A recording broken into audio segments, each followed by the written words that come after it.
Bueno, muy bien, estoy con el Rompiendo Cadenas de esta jornada. A unos cuantos días, metido en mucha actividad.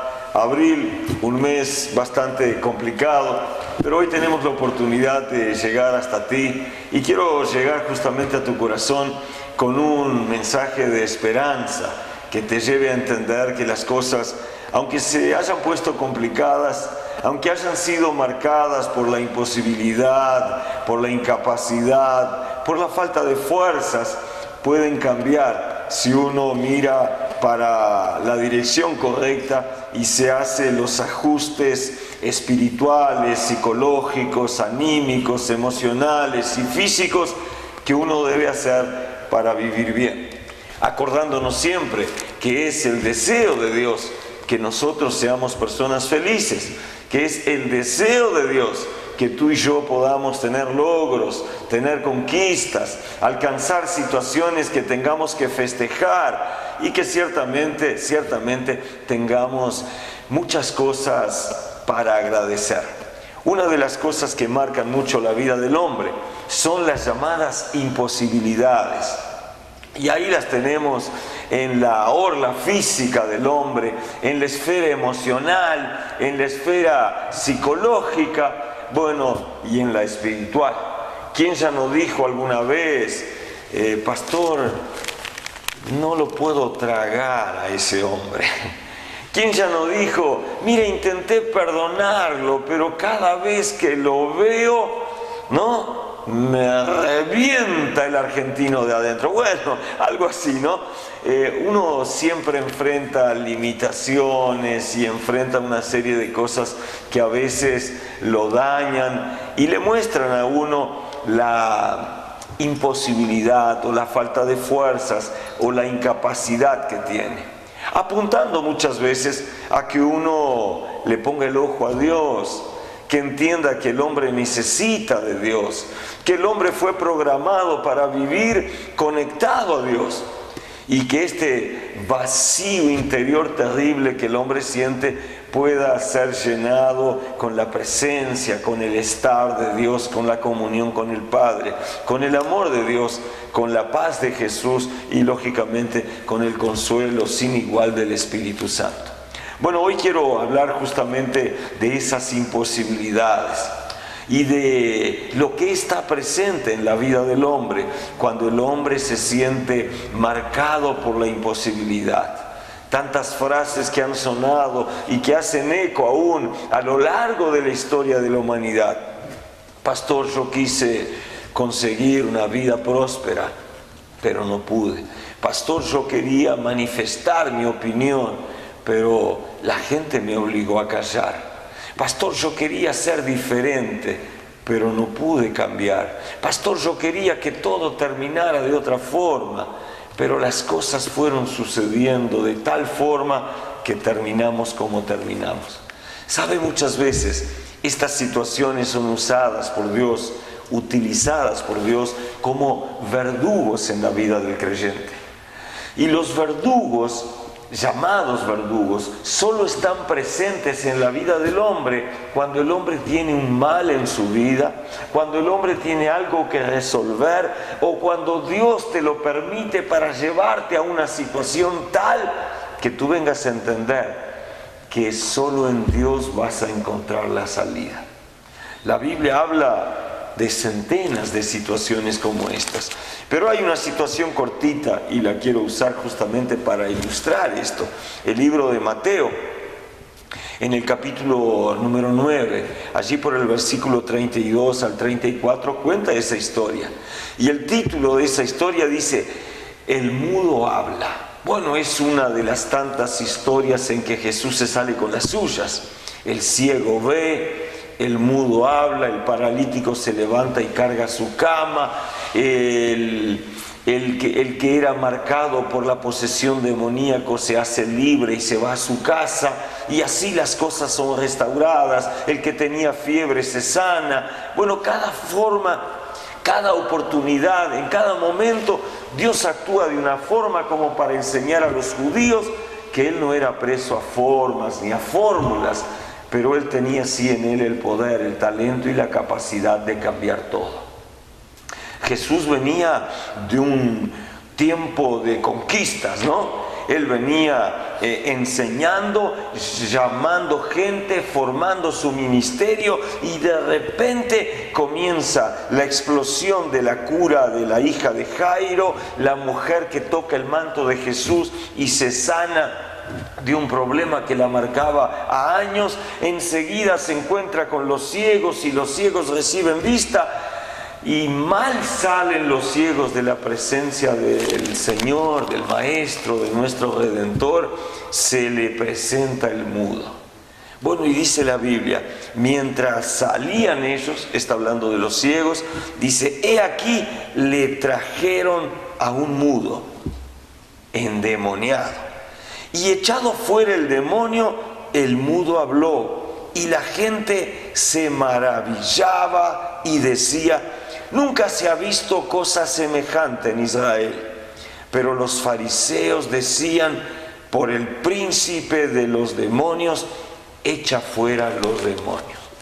Bueno, en estas imposibilidades físicas, alguien que nació ciego, alguien que nació paralítico, alguien que nació mudo o que estaba mudo, los judíos siempre tenían un juego en su mente de ¿por qué este está así? En lugar de buscar una solución, ellos, como todo religioso, buscaban la explicación para el fracaso de alguien.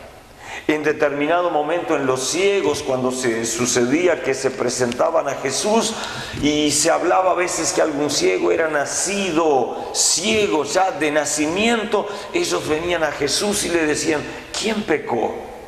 ¿Este o sus padres? ¿Qué querían? ¿Querían crucificar a alguien? No, querían explicar el por qué la vida de aquella gente estaba en el estado que estaba. Bueno, muchos religiosos se pasan la vida explicando situaciones. Muchos hombres y mujeres se pasan la vida explicando momentos malos, justificando sus caídas, explicando sus fracasos, desenvolviendo teorías que explican lo inexplicable. ¿Sabe? Nosotros no somos llamados a explicar lo sucedido, ni a justificar lo pasado. Nosotros somos llamados a ser cambiadores de circunstancias. Y el ejemplo nos lo da Jesús a través de toda su historia y, claro, a través de este pasaje sobre el cual estamos hablando. Vamos al corte y ya volvemos.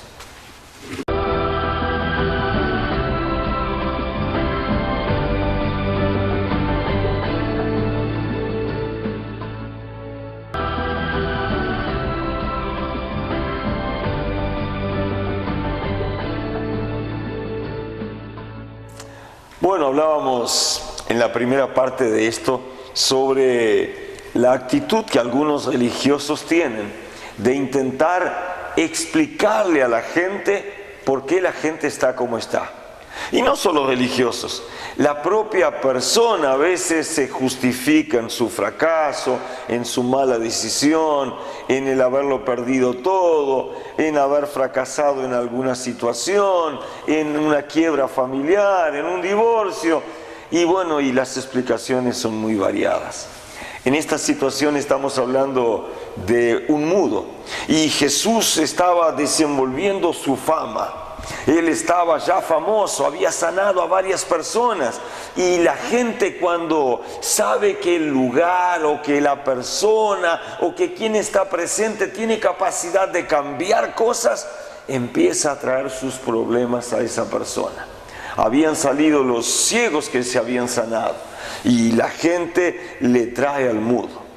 Me gusta la expresión porque la Biblia nunca dice nada que no debe ser dicho. Y tampoco deja de decir o contar lo que es necesario. Y este texto dice, mientras salían los ciegos, da una sensación de continuidad, da una sensación que no era un milagro pasajero, Da la situación, da el entendimiento de que Jesús había empezado un periodo de manifestación de lo sobrenatural en medio a su pueblo. Y dice que mientras ellos salían, le trajeron a un mudo. Y hay una coma ahí. Y uno piensa que, bueno, va a empezar a contar por qué era el mudo, o para qué se lo traían, o va a contar cómo venía, pero no. La coma es apenas un tiempo para que uno respire y reciba otra mala noticia. No bastaba ser mudo, pero era poseído por el demonio. Bueno, los judíos eran muy impresionados con eso. Toda vez que Jesús expulsaba demonios, ellos decían, nunca se vio algo igual en esta tierra. A pesar de que profetas y mucha gente había hablado de cosas grandiosas. A pesar de que la propia historia del pueblo judío cuenta que Saúl, cuando oprimido por demonios, venía a David, le tocaba el arpa y los ponía a pasear. Pero esto impresionaba por la santidad que había en él, por la forma mansa, sin show, compasiva con que lo hacía, y principalmente por la autoridad que manifestaba delante de estos enviados de las tinieblas. La Biblia dice que Jesús lo mira al mudo y lo primero que hace es echar fuera el demonio. Bueno, algo que siempre decimos acá por el ministerio. A veces miramos gente que tiene problemas, que viene dañada, que tiene marcas de una actitud demoníaca en su vida. Y yo como pastor siempre le digo, cuando Jesús entre por la puerta del frente en tu vida, el diablo sale corriendo por la del fondo. Bueno, ¿qué fue lo que pasó acá? Eso, el mudo era mudo porque el demonio estaba en su vida. Y lo llevaron al mudo endemoniado a Jesús, y cuando él se impacta por la presencia del Hijo del Eterno, el demonio se manda a mudar, y ya el que era mudo deja de ser mudo. La Biblia dice, y cuando echado fuera el demonio, el mudo habló. ¿Sabe? Muchas de las limitaciones, de las imposibilidades, de los traumas, de las necesidades que uno experimenta en las esferas diferentes de nuestra vida, en lo emocional, carencias, necesidad de reconocimiento, necesidad de que te estén levantando el ego, muchas veces la pobreza, la crisis, una enfermedad que se repite, un pecado que es compulsivo, repetitivo en la vida del hombre, no es más que la muestra, que la manifestación de que hay un mal en la vida de la gente. ¿Por qué la gente no puede dejar un vicio? ¿Por qué la gente sigue teniendo, a pesar de convertida, la lengua mayor que la cabeza? Y bueno, ¿por qué la gente no aprende a hablar suave y manso? ¿Por qué la gente no desenvuelve la capacidad de tener una respuesta blanda? Si la Biblia dice que la respuesta blanda aplaca la ira. ¿Por qué la gente se vuelve criticona aún siendo creyente y no aprende a domesticar su lengua y a usar su lengua para bendecir y no para maldecir? Y transformar su boca en una fuente de vida y no de muerte. ¿Por qué, pastor? Porque hay un mal en su vida. No todo es deficiencia de carácter, no todo es mal temperamento, no todo es problema de enseñanza, de principios equivocados de niño. Hay mucho que el diablo entra, el demonio entra, se le mete adentro y la gente no consigue dejar de hacer lo que el demonio le manda hacer. Este mudo, él no podía hablar como mudo. Y lo que el demonio estaba haciendo en su vida, estaba anulando la persona del mudo. Vaya a saber qué metas Dios tenía, qué propósitos estaban sobre la cabeza y los hombros de este varón. Pero el diablo lo había tapado, lo había impedido, lo había bloqueado, y él no podía manifestar su opinión, él no podía discordar o ponerse de acuerdo con nada, él no podía predicar, él no podía decir que había había un Dios. Él no podía ir a la sinagoga a hacer nada, por cuanto él era deficiente. Le habían castrado la capacidad de hablar. El diablo muchas veces hace eso en la vida de la gente. A veces un buen corazón, a veces un tremendo don, a veces un buen talento no produce lo que es llamado a producir. ¿Por qué? Porque el diablo está evitando que se manifieste eso, robándole la identidad a la gente y haciéndola vivir fuera de su papel. Así estaba ese hombre cuando encontró a alguien que tenía la idea cierta en su cabeza, el razonamiento correcto y la decisión de buscar solución donde la había, que llevó al mudo a encontrarse con Jesús. Vamos al corte, ya vuelvo.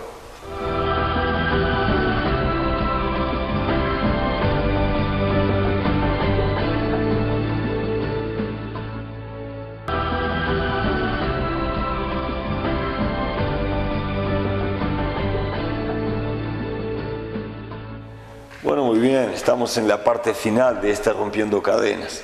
Y habíamos hablado en la primera parte sobre el mal, la imposibilidad que aflige al hombre y la incapacidad que el hombre experimenta en su vida de resolver cosas que necesita resolver. En la segunda parte hablábamos que muchas veces estas imposibilidades, incapacidades, frenos, son motivados por la presencia de algo malo en nuestras vidas. Y hablábamos del ejemplo del mudo. La Biblia dice que el mudo era mudo, pero era endemoniado. Y entendemos por el relato bíblico que la causa de esa mudez era un espíritu inmundo que estaba en él. La Biblia da a entender eso porque dice que cuando el demonio fue echado de su vida, el mudo habló, o sea, dejó de ser mudo. Y justamente queríamos llevarte a pensar en esto, que hay muchas cosas que el hombre hace sin querer hacerlo, hay muchas cosas que el hombre decide mal, hay muchas cosas que el hombre debe alcanzar y no alcanza, porque hay un mal en la vida del hombre. ¿Sabe? El demonio, el infierno como un reino organizado que roba, que destruye, que mata, es un especialista en sacarlo al hombre del centro de la voluntad del Padre y llevarlo a territorios de orfandad, donde el hombre pierde su identidad, sucumbe en sus sueños delante de las circunstancias, es afligido por toda clase de dolor, de espanto, y pasa a vivir situaciones que traen sufrimiento a su alma, incapacidad a su vida, pobreza de espíritu, amargura en sus sentimientos, depresión en sus actitudes, y los lleva muchas veces al pozo.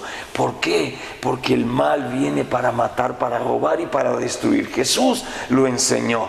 Y sabe, en esta situación el mudo estuvo delante de Jesús y lógicamente el demonio tenía que salir, porque cuando Dios entra el diablo sale, cuando la luz alumbra las tinieblas se van, y cuando la unción viene el yugo tiene que romperse.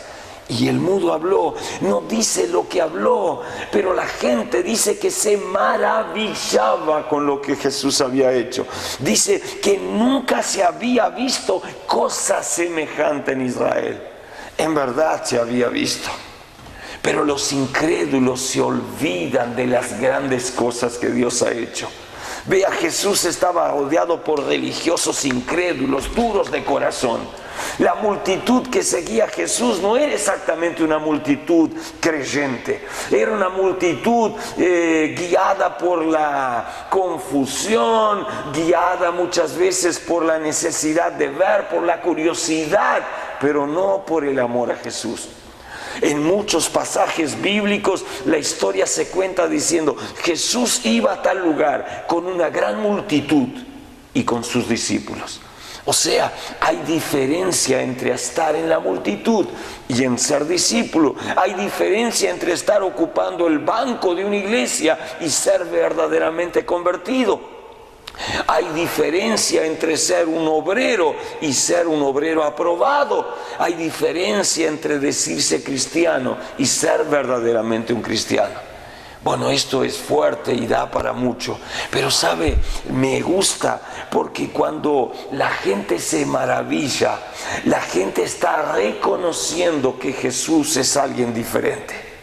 Algunos decían que él era profeta, pocos lo reconocían como el Hijo de Dios. Para muchos él era el hijo del carpintero, el hijo de María, sus hermanas y sus hermanos conocidos. Pero sabe, la gente que había visto el milagro por las obras, por los frutos que él traía a aquella ciudad, decía, algo hay diferente en este varón. Y eso motivaba la furia, la rabia de los demonios que afligían y que estaban en el corazón de los religiosos.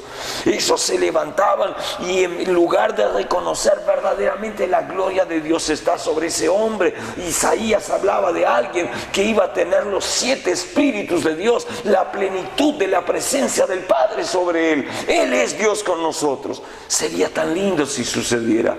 Pero ellos van a decir que Jesús expulsa demonios por el príncipe de los demonios. Esa gente siempre quiere quitarte lo sobrenatural. Esa gente lo hizo con Jesús, le quiso robar la alegría al mudo, se trajo problemas para sí, pero esa no fue una actitud que sucedió solo en aquella época. Aún hoy, cuando se levanta alguien ungido, lo llaman de fanático, lo llaman de radical, lo llaman de loquito, lo llaman de secta, lo llaman de un montón de cosas que no son verdaderas.